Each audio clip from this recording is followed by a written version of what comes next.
All right, everyone. These are some slides I put together to talk briefly about graphing. I hope they help you. So, why am I going to go on about graphing? Well, in this class, we're going to describe relationships between variables using graphs. If you're not good at this class becomes much harder, and I think unnecessarily so. So, I'm not asking for graphs to torture you. I'm making you graph because I think it helps people think through the problem. And so when I solve any of the problem sets or the quizzes or really anything, I always draw the graphs. And if I have to draw the graphs after studying economics for 10 years, you should probably draw the graphs too. And so I know that many students struggle with economics, but it's not really that they don't understand economics, it's that they're having a tough time with the graphing portion. And so if you want to really help yourself understand economics better, this is understanding graphing is a good way to do so. And even if you don't really care about economics that much, you're probably going to have to just consume or display graphical information at some point. So it's really worth learning how to do this well. And so here's a little place where you can test your graphing knowledge already. And if you're really not doing that good on this test, you should really pay attention to these slides. I kind of take it for granted because I had a good math teacher in high school and college, and that gave me a good foundation. But so don't feel bad. It's just like this will help you a lot. I'm hoping. So what's a graph? Like a graph, it summarizes relationships between two variables. So at least it could be a line graph, a scatter plot, a bar graph, a pie graph. Probably primarily going to be using line graphs in this class. And these are really supposed to stand alone without any text to the best of your ability. So I have an example of a graph that I just found. It just sucks over here. So this graph does not stand alone. Like, don't do this. January has 450 what? Super Bowls, cases of COVID, fanny packs with these retro colors. Like, I actually don't know. Well, the picture doesn't stand alone, but this is supposedly about precipitation during weather events on some island, and I'm going to forget that, uh, whenever I'm done with these. So, what's in a graph? Really, at a minimum, a graph needs to have the following: you got to have your x and your y axes, and you got to have your x and your y axis titles. Without this, I don't know what the variables that you're trying to display are. You also need a title. Probably also need units on the x and y axes. Otherwise, what am I looking at, right? And then, you need then we can display the information. We need some text on here. So this is supply and this is demand. And now we start to have a working graph that we can use to help us understand the relationships between variables. And then a line or a marker would help too to show notable values or places on your graph. So we know that this is the equilibrium point in our free competitive market here. And then you could have notes from for data sources or whatnot. All of my papers have notes, just notes, taking up half a page of notes, telling everyone exactly what's in the table. So example of a note that might be for this would be like the data source is the annual survey of manufacturers, or something like that. So these are kind of the important elements to have in a graph. So I'm talking about summarizing relationships between two variables. So let's take a break and think about the scientific method for a second. You have some observation, you make some educated guess, and you have a hypothesis. You make an experiment and you collect some data, and either your hypothesis was right or it was wrong, and then you communicate it, and we move on. And we go to the next one, right? And so ideally, this is how science, including social sciences like economics, works. In economics, kind of the difference from like the natural sciences or you know some other uh, physical science or other science besides economics is we often don't get to control this experiment part. We don't get to randomly assign income or randomly assign prices and see what happens. And so economics has some complicated statistical methods to deal with how we analyze data that way. And so we need to back up and say, what is a hypothesis? It's a hypothesis about how if you change an independent variable, x, how that affects a dependent variable, y. And so a really easy way to intuitively convey your guess and investigate if it fits the data is with a graph. All right, so here's an example from economics. This is like one of the older debates in modern economics is we think that increasing education increases wages. And so we have our friendly uh, beginning of a graph over here, and our dependent variable, our y variable, is income. And our x variable here is the one we think we would like to know about is education. But the dependent variable, like I said, wages is on the y, independent on the x. Oftentimes, the best we can do in data sets that are available are we can find out not necessarily education, but we can find the exact number of years of school completed, right? And so this is often like kind of the best measure available in data sets. All right, and so we run some experiment and we get some data and we plot out the relationship and we say, uh, here's this person's number of years of school completed, and here's their income. So they finished fifth grade, and their yearly income is 15,000 or something, right? Right. I simulated this data, so it's not real data, but it could be, right?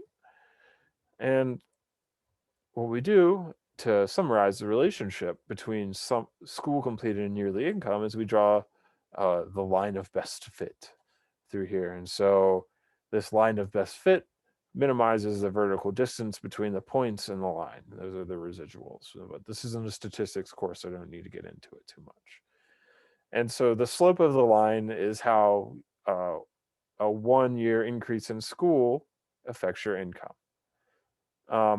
And without randomly assigning school to people, which we can't do, uh, this might not be the causal effect of school on income because for a number of reasons, but it comes down to us being unable to randomly assign school. Okay, so we can see how this plot is useful for testing our hypothesis about how schooling affects income. All right, so an important detail is that microeconomics kind of went against this convention when it was actually started and kind of founded with the supply and demand stuff. Uh, we have x uh, is the remember x is the horizontal axis in science, and x is supposed to cause y.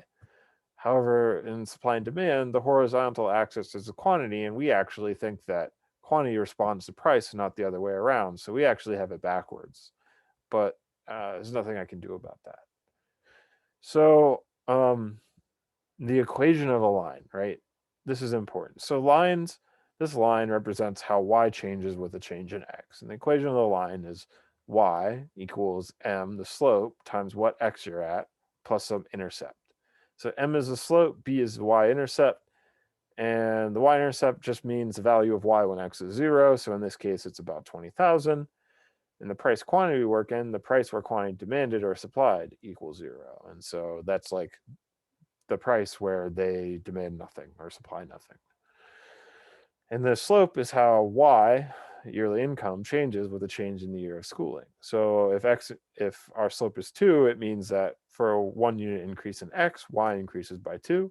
And if it's negative 0.5, it means if x increases by 1, y decreases by 0.5. So there's some examples for you. And in the graph, our y-intercept is 20,000. That is where years of schooling are x equals 0, yearly income equals 20,000. Okay, so y equals mx plus 20,000. And what this line did in those points is it estimated m.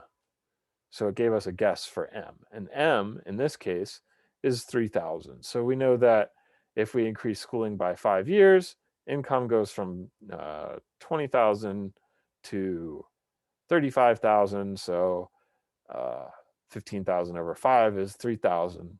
That's our slope.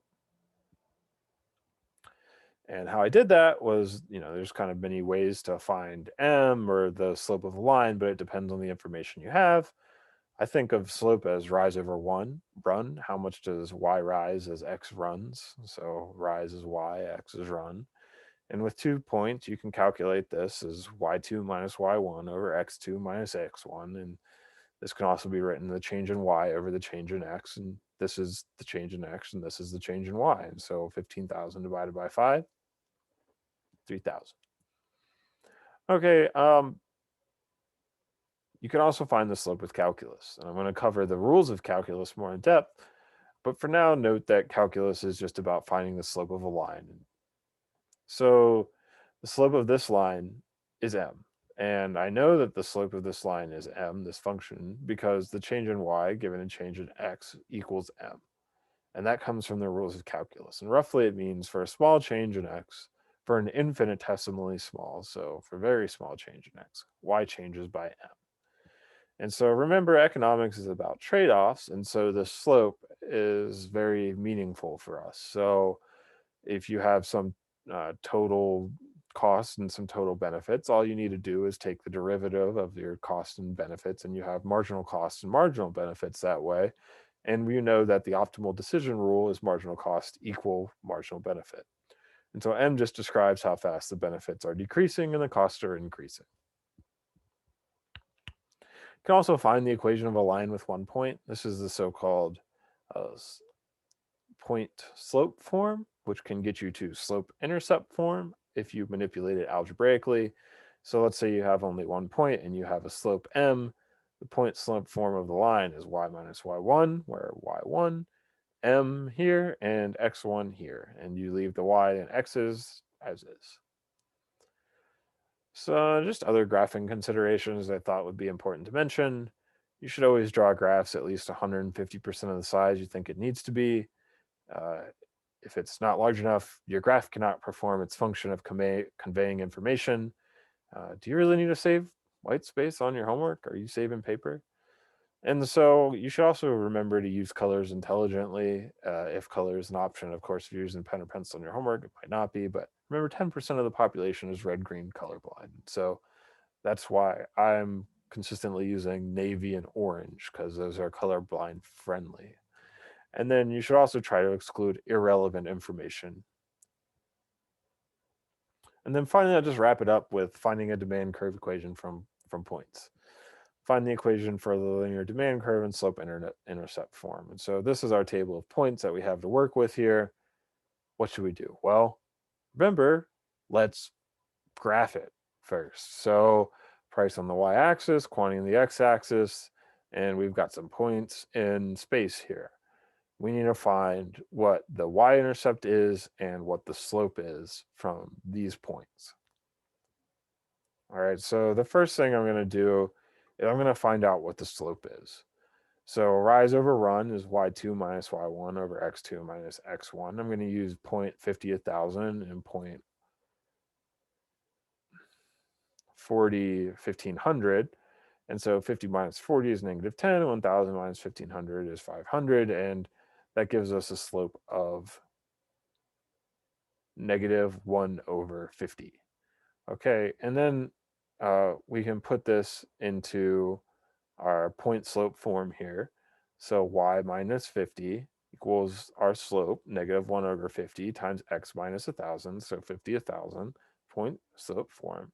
Then we can simplify this, and we can say y equals 70 minus 150x. However, you kind of notice what I'm doing here is I'm using y and x kind of generically, like this would normally be y and this would be x. But remember, we have our inverse demand curve. And so we need to reverse this function so that q is a function of p, or x is a function of y, basically. And so all we need to do is solve for x.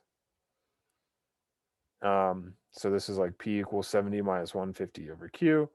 And all I do is add 1 over 50 to both sides, 1 over 50q, and subtract p, and then divide or multiply by 50, and I get q equals 3,500 minus 50p.